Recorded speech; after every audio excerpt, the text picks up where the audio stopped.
Nyembang pula kat belakang aku. Bodoh betul lah. Aku dalam Alright, Assalamualaikum dan juga salam sejahtera. Hai, kembali lagi ke Zaf Vlog. Aku dapat invite untuk tengok cerita Regretting You di Prestige Hall di Wan Utama.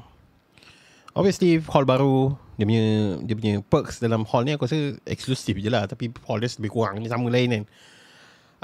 Regretting You merupakan filem yang aku mendengar dan punya banyak expectation daripada kawan-kawan aku. Aku sebenarnya tak adalah nak apa nama perkataan tu,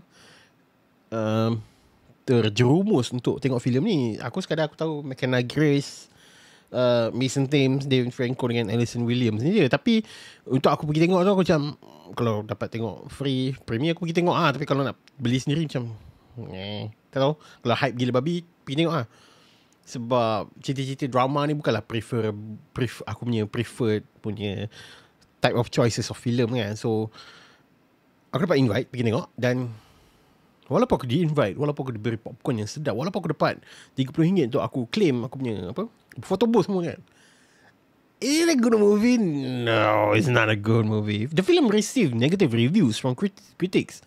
Oh yo, teruk kan, kutipan 53 juta.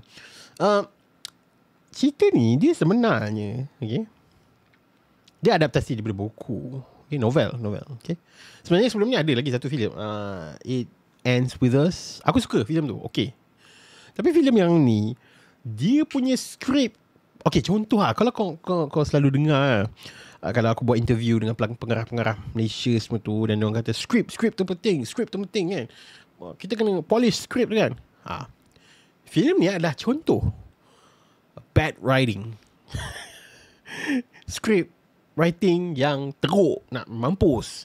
It's like a really fantasized punya script, dialog yang dia ambil daripada novel directly. Dia beza tau.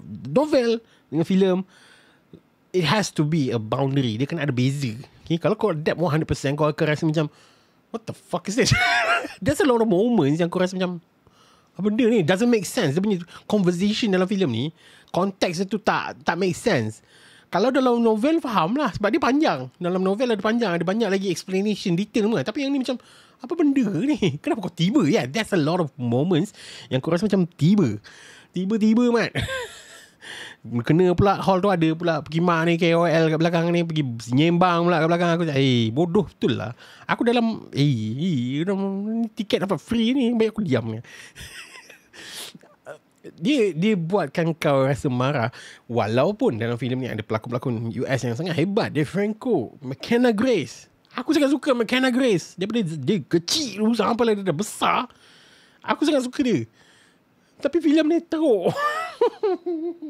It has a very bad writing. So kalau kau nak tengok example filem-filem yang dia punya writing sangat teruk, this is a film. Ni adalah contoh dia. Pergilah tengok. Kalau kau nak tengok writing yang teruk, ni lah contoh dia. Pergi tengok sendiri. Okay. Lupa nak cakap, filem ni basically mengisahkan tentang sahabat ni. Dia ada dua couple tau. Okay. So dua-dua ni kahwin sebab diorang dah ada anak. Diorang tiba-tiba pregnant, so diorang kahwin. So after few years after that, bila anak dia dah besar, both of their partners ni meninggal dunia. And selepas tu ada something yang happen yang membuatkan all of the lifetime diorang ni macam it's been a lie. So benda tu dia adalah twist tu kan. Kau tengok trailer pun kau dah faham dah cerita dia pasal apa. Tapi for me, there's nothing new. It's just a love story yang fantasized dan keterlaluan dari segi ketiberaan filem tu lah. Macam benda ni kan. Apa pandang you guys tentang filem Regretting You? Tinggalkan komen bawah. Jangan lupa like, share dan juga subscribe channel Pure Pixels. Dan jumpa lagi pada Zaf Vlog yang datang. Thank you.